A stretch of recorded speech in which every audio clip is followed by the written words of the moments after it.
Your pain is the breaking of the shell that encloses your understanding. It's the bitter potion by which the physician within you heals your sick self. Therefore, trust the physician and drink the remedy in silence and tranquility. The doctor told me that my blood was infected, and there was no way I can fully understand what was wrong with me, so he coined the term bad blood to silence my curiosity. They even offered me gifts for my ignorance, like a free ride to the clinic, free treatment, and free meals. I thought I was dreaming, only to awake in a nightmare, because when I arrived, all I found was a needle filled with syphilis and false dreams. Trust is a vulnerable thing. Once it's gone, you rarely get it back.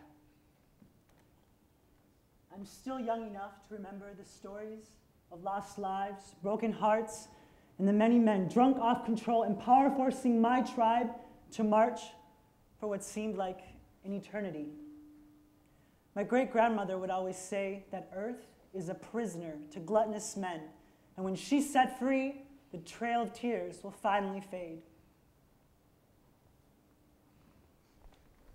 First, they stole my gold mine, murdered my children, raped and murdered my wife right in front of me. They beat me with whips within an inch of my life, and then they let me live as an example of what happens to those who resisted. But it only forced me to fight back. Robin Hood of El Dorado is the name those cowards gave me to make my capture seem humorous. I am Joaquin Murrieta, a fighter in life and in death.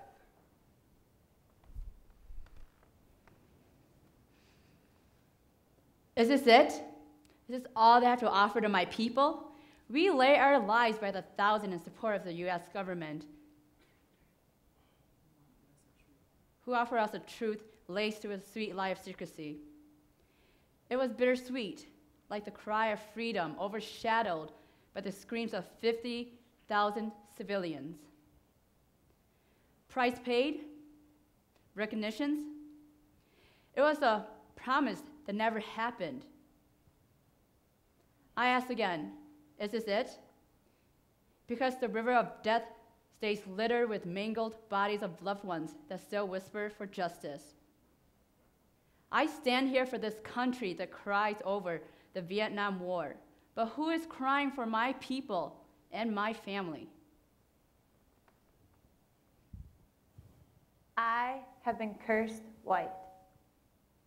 People are quick to shout white privilege at the sight of me, but stay blinded by the darkness of their own ignorance.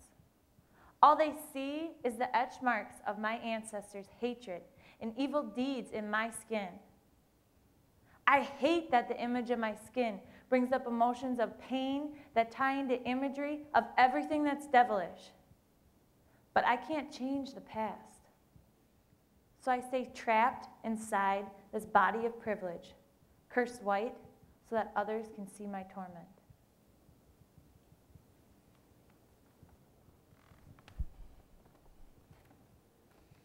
I am not my ancestors. But the pain still remains. We're learning to cope with these internal conflicts that we face daily. And with the help of the community, our human family can start to heal.